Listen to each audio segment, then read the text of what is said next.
لفظ مقدمہ آگے آ رہا ہے. اصل باتیں وہاں سے ہیں.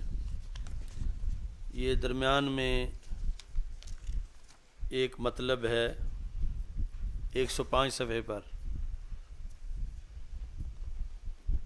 فی الفرق بین التالیف والتصنیف.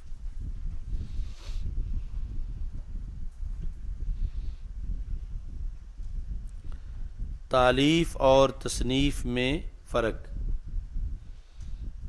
چونکہ اوپر شرح میں گزرا ہے من المصنفین والمؤلفین،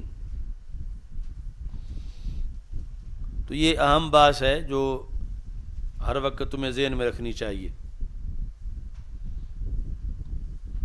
ایک ہے تالیف کا لغوی معنی. تالیف جعل الاشیاء الکثیرۃ بحیث یطلق علیہا اسم الواحد، کثیر چیزوں کو اس طرح بنا دینا کہ ان پر ایک نام بولا جا سکے، اس کو تالیف کہتے ہیں. کثیر چیزوں کو، مثال کے طور پر ایک بات تھی نماز کی، ایک روزے کی، ایک حج کی، ایک زکوٰۃ کی، تو ان ساری باتوں کو اکٹھا کر کے آپ نے ایک جگہ جمع کر دیا، تو اب اس پر ایک نام بولا گا کہ یہ ایک کتاب ہے فلاں. تو کثیر چیزوں کو یوں اکٹھا کر دینا کہ ان پر ایک نام بولا جا سکے، یہ ہے تالیف. وہ کثیر چیزیں آگے عام ہے کہ ان کا آپس میں کوئی ترتیب کے لحاظ سے تعلق ہو یا نہ ہو، ترتیب کے لحاظ سے تعلق ہو یا نہ ہو.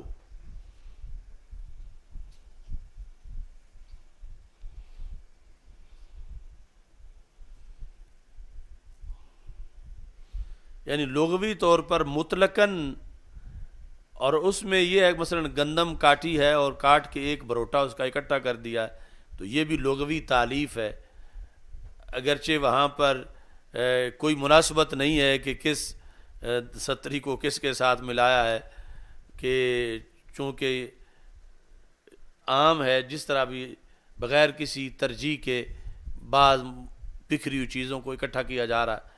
کبھی تو ترجیح ہوتی ہے کس طرح کی، اس طرح کی جدا جدا کے ان کو اکٹھا کیا جائے. تو لغوی تالیف کے اندر مطلقاً جمع کرنا ہے کہ متفرق چیزیں کہ جن پر پھر ایک نام بولا جا سکے، کوئی ایک نام، مثلا گٹھڑی کا نام بولا گیا ہے، کتاب کا نام بولا گیا ہے، یا جماعت کا نام بولا گیا ہے، اس طرح کر کے. اچھا جی، فَيَكُونُ التَّالِيفُ اعم من الترتیب. تو اس بنیاد پر لفظ تالیف جو ہے وہ ترتیب سے عام ہے، کہ ترتیب جو ہے اس کے افراد تھوڑے ہیں، تالیف کے زیادہ ہیں. چونکہ جب لکھو گے کسی پر ترتیب مرتب کون ہے، تو وہاں جو چیزیں ہوں گی ان میں لابد یہ ہے کہ وہ ترتیب سے رکھی گئی ہوں. لیکن تالیف جو لغوی تالیف ہے اس میں کوئی ضروری نہیں کہ وہ چیزیں کسی ترتیب سے رکھی گئی ہوں یا کسی ترتیب سے نہ ہوں. مطلقاً اکٹھا کر دینا کچھ چیزوں کو کہ ان متعدد چیزوں پر ایک نام بولا جا سکے، یہ ہے لغوی تالیف. لیکن لغوی ترتیب جو ہے اس میں اور اس میں فرق ہے کہ وہاں پر ان چیزوں کا مرتب ہونا ضروری ہے. اگر مرتب ہوں گی تو ترتیب لکھا جائے گا، ورنہ ترتیب نہیں لکھا جائے گا. تو تالیف عام ہے ترتیب سے. بعض لوگوں نے کہا کہ یہ تصنیف سے بھی عام ہے، کیونکہ یہ مطلقاً ضم ہے، یعنی ملانا دینا چیزوں کو، اور تصنیف میں بھی کئی چیزوں کا اعتبار کیا جاتا ہے. اور لغوی ترتیب جو ہے یہ تصنیف لغوی سے بھی عام ہے. اب اس میں تصنیف کا ذکر آ گیا تو فرق بھی ہم نے تالیف اور تصنیف میں کرنا ہے. تو والتصنیف جعل کل صنف علیحدہ، تصنیف یہ ہوتی ہے کہ اکٹھا تو کیا جاتا ہے متفرق چیزوں کو، لیکن اس میں ہر صنف کی چیزیں علیحدہ علیحدہ رکھی جاتی ہیں، وہ آپس میں مکس نہیں ہوتی. مثلا ہر صنف کی چیزیں، ایک کا تعلق ایک باب سے ہے، دوسری چیز کا تعلق دوسرے باب سے ہے، تیسری کا تعلق تیسرے باب سے ہے، تو وہ ابواب میں ہوں گی جدا جدا، اگرچہ لفظ باب لکھا گیا ہو یا نہ لکھا گیا ہو، تو مختلف اصناف کی چیزوں کو جدا جدا کر کے کسی ایک ہی جگہ پہ لے آنا کہ ان پر ایک نام بولا جائے، اس کو تصنیف کہتے ہیں.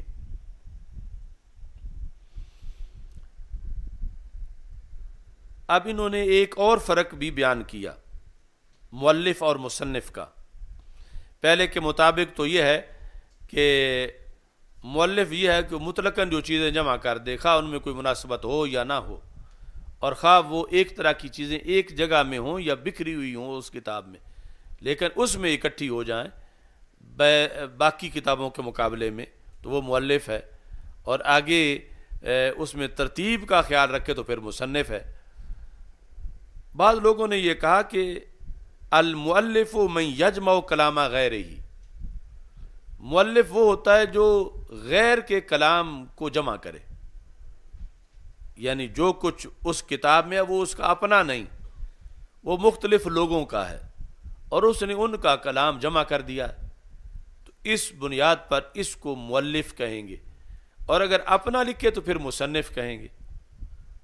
یہ کچھ لوگوں نے مؤلف اور مصنف میں فرق کیا. یہ دیکھ لو لفظ قیلا المؤلف من یجمع کلام غیرہ والمصنف من یجمع مبتکرات افکارہ. مبتکرات کہتے ہیں پھل کو، اپنی فکر کے پھل، اپنی سوچ کی پیداوار، جو کچھ خود اس نے سوچا اور اس کو نتیجہ ملا، کسی کا نقل نہیں کر رہا، تو پھر اس کو مصنف کہتے ہیں.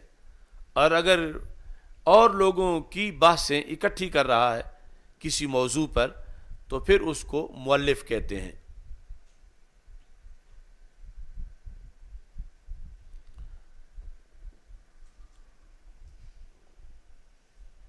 وَهُوَ مَعْنَى مَا قِيلَ وَادُ الْعِلْمِ أَوْلَى بِاسْمِ الْمُصَنِّفِ مِنَ الْمُؤَلِّفِ. اسی وجہ سے کچھ لوگوں نے کہا کہ جو کسی علم کا موجد ہوتا ہے، واضح ہوتا ہے، اسے اس علم کا مصنف کہنا چاہیے. مصنف یہ لفظ اس کے لیے مؤلف کے مقابلے میں اچھا ہے، یعنی چونکہ اس نے اپنے ذہن سے سب کچھ بنایا ہے تو پھر یہ کہا جائے کہ یہ فلاں علم کا مصنف ہے، نہ یہ کہا جائے کہ فلاں علم کا مؤلف ہے. تو بہرحال یہ جو جدا جدا اس میں رائے تھی وہ بیان کر دی گئی. اور اس میں چوتھا یہ ہے کہ کبھی مؤلف مصنف کے معنی میں استعمال ہو جاتا ہے، کبھی مصنف مؤلف کے معنی میں استعمال ہو جاتا ہے، یعنی یہ عام آج کے استعمال میں. لیکن اس کا دھیان رکھنا چاہیے کہ اصل یہ ہے کہ اگرچہ کسی کی اپنی کاوش بھی ہو، اگر وہ غیر مرتب ہے، یعنی ایک ہی موضوع کی چیزیں ایک ایک جگہ نہیں لکھی گئیں، تو پھر وہ اس کی تالیف ہوگی. اور اگر اس میں ترتیب ہے تو پھر اس کی تصنیف ہوگی. یا پھر یہ ہے کہ اگر غیروں اور لوگوں کے مضامین اکٹھے کر رہا ہے تو پھر تالیف ہے، اور اگر اپنے لکھے ہوئے اپنی تحقیقات تو پھر یہ اس کی تصنیف ہوگی. اچھا جی، اب آگے ہے مقدمہ.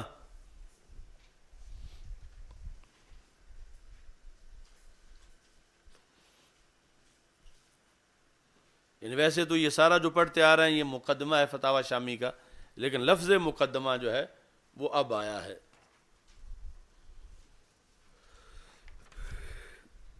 مقدمہ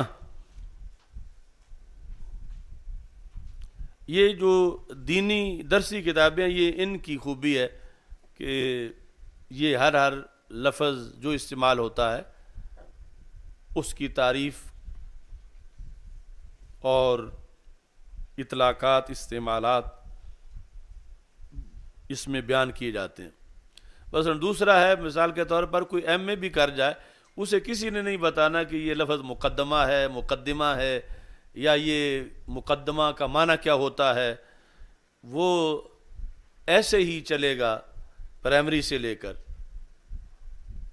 اور ادھر جو ہے وہ قانونچہ جو تم نے پڑھا جس نے پڑھا تو وہاں سے ہی مقدمہ جو ہے اس کی تشریح شروع ہو گئی.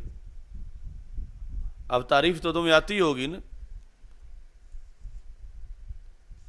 مقدمہ جو قانونچے میں پڑھی ہوئی ہے ما یتوقف علیہ. اچھا جی, تو یہ لفظ جو مقدمہ پڑھنا ہے یا مقدمہ پڑھنا ہے, ویسے جو عام صرف کا قانون ہے اس کے مطابق سوچ یہ کہتی ہے کہ اسے مقدمہ پڑھا جائے. قدمہ یقدم تقدیما فهو مقدم وقدم یقدم تقدیما فذاک مقدم. مقدم سے پھر مقدمہ مؤنث ہے کہ جسے پہلے کیا گیا, جسے مقدم کیا گیا. تو چونکہ پوری کتاب پر اس کو مقدم کیا جاتا ہے, پوری کتاب بعد میں ہوتی ہے, یہ جو مقدمہ ہے وہ پہلے ہوتا ہے. یعنی کوئی بھی کتاب ایسی نہیں ہوتی کہ کتاب پڑھ لو اور اب مقدمہ شروع کر رہے ہیں کتاب کے بعد. مقدمہ یہ کتاب سے پہلے ہوتا ہے. ہاں یہ ہوتا ہے لکھنے میں دو قسمیں ہیں, ایک ہوتا ہے الحاقی مقدمہ, ایک ہوتا ہے ابتدائی. الحاقی وہ ہوتا ہے کہ کتاب پوری لکھ کے مصنف پھر وہ لکھتا ہے کہ میں نے اس میں کیا کیا, اس میں کیا کیا ہے, لیکن لگاتا اس کو شروع میں ہے, لکھتا اگرچہ پوری کتاب کے بعد میں ہے, تو اس کو پھر الحاقی مقدمہ کہا جاتا ہے. مگر وہ ہوتا پہلے ہی ہے, یعنی چھپتی ہے کتاب تو وہ شروع میں ہوتا ہے.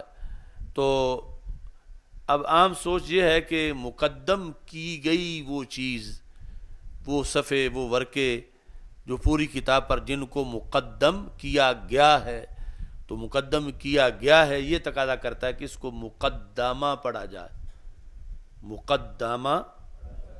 لیکن جو اہل لغت ہیں انہوں نے اس کو مقدمہ پڑھا ہے, یعنی مقدمہ نہیں پڑھا بلکہ مقدمہ. تو اس میں یعنی اہل لغت کا بھی پھر دھیان کرنا پڑتا ہے کہ جن سے یہ سارے قانون بنے اور صدیوں بعد ہم تک پہنچے, اور آج ہم ان قوانین کی روشنی میں یہ رائے بنا رہے ہیں کہ مقدمہ پڑھا جائے, تو انہوں نے اس کو مستقل اس کا ضبط بھی لکھا کہ اس کو بعد والوں مقدمہ ہی پڑھنا, اس کو مقدمہ نہ پڑھنا. تو پھر جب مقدمہ پڑھا جائے تو پھر اس کا اشتقاق کیسے ہوگا؟ مقدمہ کا معنی تو بنتا ہے آگے کرنے والی چیز, آگے کی گئی تو تب بنتا جب مقدمہ ہو, مقدمہ ہو اور کسی کو آگے کرنے والی. حالانکہ یہ جو کتاب کا حصہ ہے یہ تو خود آگے ہے اور کسی کو آگے نہیں کر رہا. تو اس کا جواب یہ ہے کہ عربی زبان میں کبھی جو تفعیل ہوتا ہے یہ تفاعل کے معنی میں ہوتا ہے. اس کو جو تم نے خواص پڑھے ہوئے ہیں, اب میں تمہارے بارے میں خوش گمانی میں یہی کہوں گا کہ فصول اکبری میں جو تم نے پڑھے ہوئے ہیں تو وہ ان میں تم نے پڑھا ہوا ہے کہ ایک ان ابواب میں ایک ہوتا ہے خاصہ موافقت کا, کبھی مجرد کی مزید سے موافقت ہوتی ہے, کبھی ایک باب کی دوسرے باب سے موافقت ہوتی ہے. موافقت کا مطلب یہ ہے کہ ایک باب دوسرے باب کے معنی میں استعمال ہوتا ہے. مثلا تفعیل تفاعل کے معنی میں استعمال ہو جائے, تفاعل تفعیل کے معنی میں. اب تفاعل کا باب لازمی ہوتا ہے, تفعیل کا متعدی ہوتا ہے. تو یہ جو مقدمہ پڑھ رہے ہیں ہم, یہ مشتق قدمہ سے ہی ہے, یعنی اس کی ماضی قدمہ ہے, لیکن وہ قدمہ بمعنی تقدمہ ہے, وہ قدمہ بمعنی تقدمہ ہے. یعنی ہے تفعیل مگر اس کی موافقت ہے تفاعل کے ساتھ. جس تفعیل کی تفاعل سے موافقت ہے اس تفعیل سے یہ اس قدامہ سے یہ لفظ مقدمہ اس کو مشتق کیا گیا ہے. اب اس کی دلیل قرآن مجید میں ہے. تو چونکہ قرآن مجید میں ایسا استعمال ہے تو لہٰذا اس استعمال پر اہل کتاب نے بھی بنیاد رکھی اور پھر اس کو رائج کیا. لا تقدموا بین یدی اللہ ورسولہ.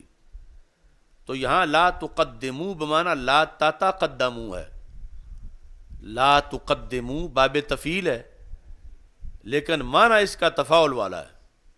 لا تقدموا اس کا معنی یہ نہیں کہ کسی اور کو آگے نہ کرو اللہ اور اللہ کے رسول صلی اللہ علیہ وسلم کے آگے. یہ ہے کہ خود آگے نہ ہو. تو خود آگے نہ ہو تب بنے گا لا تقدموا کا معنی جب لا تقدموا بمعنی لا تتقدموا ہوگا، یعنی تفعیل بمعنی تفاعل. تو جیسے قرآن مجید میں اس مقام پر تفعیل بمعنی تفاعل ہے، ایسے ہی مقدمہ جس قدمہ سے مشتق کیا گیا وہ قدمہ بھی تفعیل بمعنی تفاعل ہے، یعنی قدمہ بمعنی تقدمہ ہے. تو اس بنیاد پر اب جب اس سے مشتق ہے مقدمہ تو اس کا معنی یہ نہیں ہوگا آگے کرنے والی چیز، یہ ہوگا آگے ہونے والی چیز. تو کتاب پیچھے ہے اور یہ اس سے آگے ہونے والا حصہ ہے. اس بنیاد پر پھر اس کو مقدمہ کہا جاتا ہے کہ یہ مشتق ہے اس تفعیل سے جس تفعیل کی تفاعل کے ساتھ موافقت ہے اور اس کی بنیاد پر یہ اس کا معنی ہے. باقی اس کو پڑھنا کس طرح ہے، یعنی اعراب اس کا. اعراب چونکہ آخر میں ہوتا ہے تو اگر اس کو پڑھیں مقدمتن تو پھر یہ خبر ہے مبتدا محذوف کی. مبتدا کون ہے؟ ہذہ مقدمتن. تو ہذہ مبتدا ہے وہ محذوف ہے اور یہ اس کی خبر ہے. اگر اس کو پڑھیں مقدمتن تو پھر بھی پڑھ سکتے ہیں. یہ پھر مفعول بھی ہے فعل محذوف کا. وہ کیا ہے؟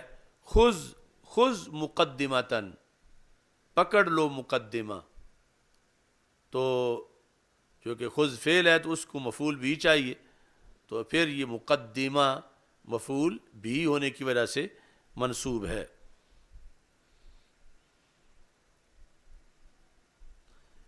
وَهِيَ بِكَسْرِ الدَّالِ جو ہم پہلے وضاحت کر رہے ہیں تو امام شامی نے وہ لکھ بھی دیا کہ یہ دال کے کسرہ کے ساتھ ہے.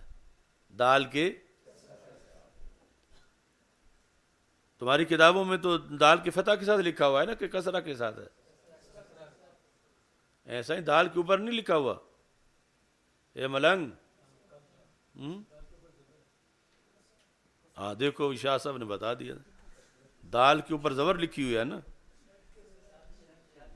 ہاں وہ ان کے پاس اور چھاپا ہے، دیکھ لے سائیں. تو یہ جو اصول تم کو بتایا تھا کہ یہ جدید کتابت جو ہے اس میں حرف کا لحاظ نہیں کیا جاتا، اس میں شد کا خیال کیا جاتا ہے کہ اگر زیر پڑھنی ہو تو پھر شد کے نیچے لکھی جاتی ہے اگرچہ حرف کے اوپر آ جائے.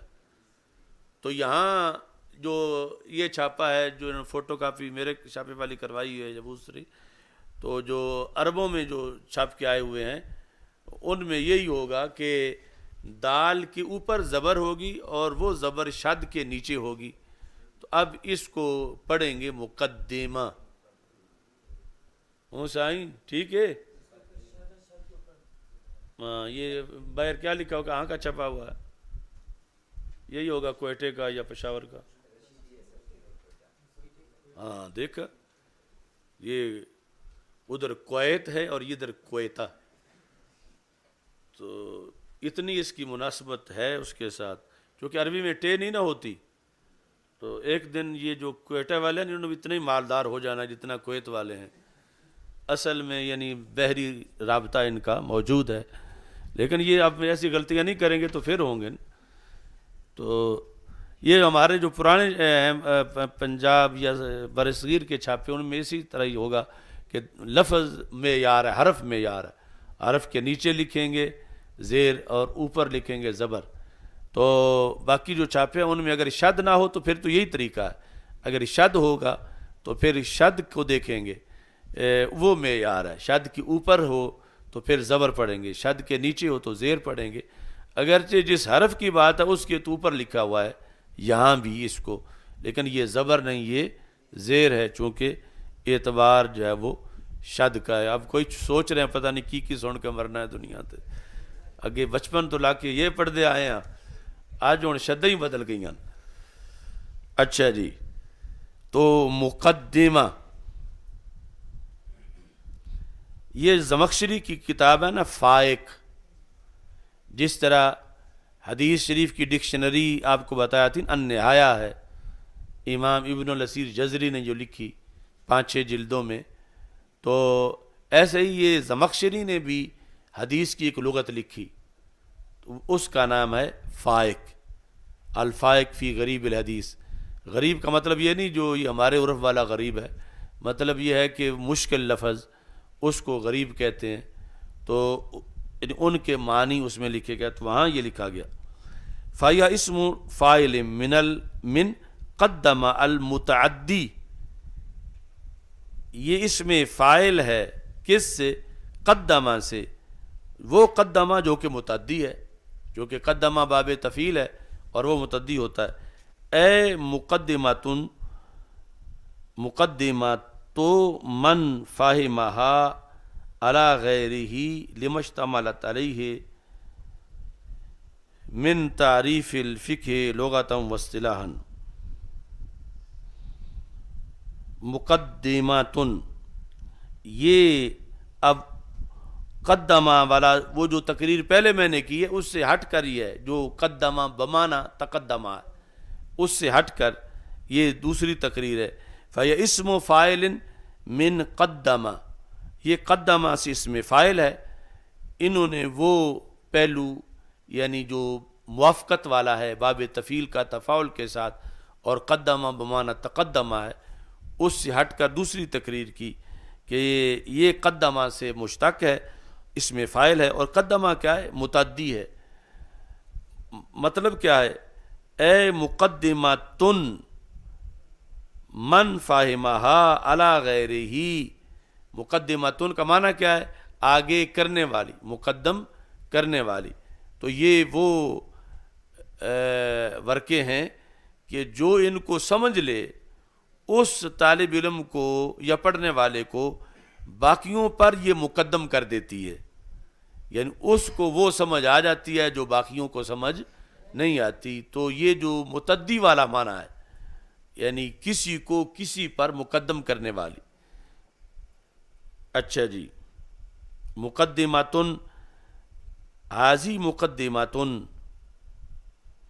یہ مقدم کرنے والی ہے کہ اس کو جس نے اس کو سمجھا اس کے غیر پر، کیوں؟ لما اشتملت علیہ، بوجہ اس کے جو جس پر یہ مشتمل ہے۔ من جو ہے یہ ما کا بیان ہے، کس پر مشتمل ہے؟ یعنی فقہ کی تعریف لغوی کیا ہے، فقہ کی تعریف اصطلاحی کیا ہے، فقہ کا موضوع کیا ہے، فقہ کی استمداد کیا ہے، واستمدادہ، استمداد فقہ کہ فقہ کا ماخذ کیا ہے، فقہ اخذ کہاں سے کی گئی ہے، اس کے مستدلات کیا ہیں، یہ کن دلائل سے بنی ہے، اس کا ذکر ہے اس مقدمہ میں، مقدمہ کے اندر۔ ومحظور ہی ومباح ہی، فقہ کے محظور ممنوع چیزیں کیا ہیں، مباح کیا ہیں، وفضل العلم، اور اسی کے اندر بحث ہے فضیلت علم کی، وتعلمہ ہی، اور علم کے تعلم کی فضیلت، علم کی علیحدہ ہے اور علم کے تعلم کی فضیلت علیحدہ ہے، اور وترجمۃ الامام وغیر ذالک، اسی میں ہی امام اعظم ابو حنیفہ رحمۃ اللہ علیہ کا ترجمہ ہے، یعنی حالات زندگی. یہ وہ ترجمہ نہیں ہے جو اردو پنجابی میں ٹرانسلیشن کے معنی میں ہوتا ہے، یہ ہے کہ کسی کی حالات زندگی وغیرہ ذالک. اچھا جی. وَأَمَّا مِنَ اللَّازِمِ بمعنی تقدمہ، یہ جو پہلے تقریر ہم نے کی وہ ہے کہ اگر قدمہ کو، اگر اس مقدمہ کو مشتق سمجھیں بنائے لازم سے تو پھر یہ بمعنی تقدمہ ہے.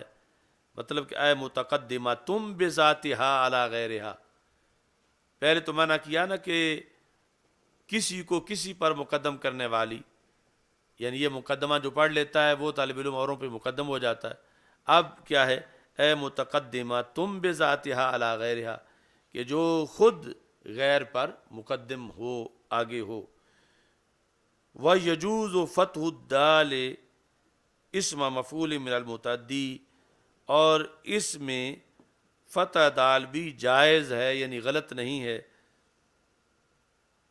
جب اس کو اسم مفعول بنایا جائے گا متعدی سے. اے قدمہا ارباب العقول علی غیرہا، کہ ارباب عقول نے اس کو اس کے غیر پر مقدم کیا. لما اشتملت علیہ، کیوں کہ ارباب عقول نے کہا کہ جو پڑھے گا اس کو پتہ ہونا چاہیے کہ یہ کون سا علم ہے اور اس علم کی تعریف کیا ہے، پھر اس کا موضوع کیا ہے، اس کی باتیں کیا ہیں. تو یہ پہلے ذہن میں ہو تو پھر سفر آسانی سے ہو جائے گا. تو اس واسطے پھر اس کو ارباب علم نے مقدم کیا. تو جس کو کوئی کسی پر مقدم کرے وہ مقدمہ بن جاتا ہے. تو یہ یعنی بعض کی وجہ ہے جنہوں نے اس کو مفتوح پڑھا ہے. اصل میں یہ صفت ہے اور پھر اس کو بعد میں اسم بنا دیا گیا ہے. یعنی اصل میں لغت کے اندر یہ صفت تھا مگر بعد میں یہ اسم بن گیا. کس کا؟ کہ لشکر کا وہ حصہ جو لشکر سے آگے ہوتا ہے اس کا پھر یہ نام بنا دیا گیا. یعنی اس کو تعبیر کرنے کے لیے پھر اس کا استعمال ہوا. پہلے تو کوئی چیز بھی جو دوسرے پر مقدم و لغوی طور پر تو اس کے لیے یہ لفظ تھا، لیکن پھر خصوصی طور پر لشکر کا وہ حصہ جو لشکر پر مقدم کیا گیا اس پر اس کا اطلاق ہونے لگا. جب اس میں اطلاق مشہور ہوا تو پھر اس کو منقول بنایا گیا. منقول کیسے کیا گیا؟ ثم نقلت الی اول کل شیء، ہر شے جو بھی ہو لشکر یا کوئی اور دوسری چیز، اس کا جو پہلا حصہ ہے اس پر پھر اس لفظ مقدمہ کا اطلاق کیا جانے لگا. لشکر جو ہے وہ پرانے زمانے میں، یعنی جب یہ ذرائع ابلاغ نہیں تھے تو جنگیں لڑی جاتی تھیں تو ایک ٹولہ جو ہے ان کا جو ڈیوٹی ہوتی تھی وہ یہ کہ قافلے سے 2-3 کلومیٹر آگے چلیں، اور جب کسی جگہ پہ پہنچنا اور وہاں ٹھہرنا ہوتا تھا تو پھر ان کی ڈیوٹی تھی کہ وہاں جا کے کھانے کا اہتمام کریں، پانی کا اہتمام کریں، رہائش کا اہتمام کریں، یا عمومی طور پر حالات دیکھیں دشمن دور کتنے ہیں قریب کتنے ہیں. تو یہ ہے مقدمۃ الجیش، کہ اصل جیش پیچھے ہے اور یہ اس سے پہلے پہنچنے والے حالات کا جائزہ لینے والے یا دیگر اغراض و مقاصد کے لیے جن کو بھیجا جاتا تھا. چلو الحمدللہ رب العالمین، السلام علیہ رسول اللہ، استغفر اللہ لہ الملک وله الحمد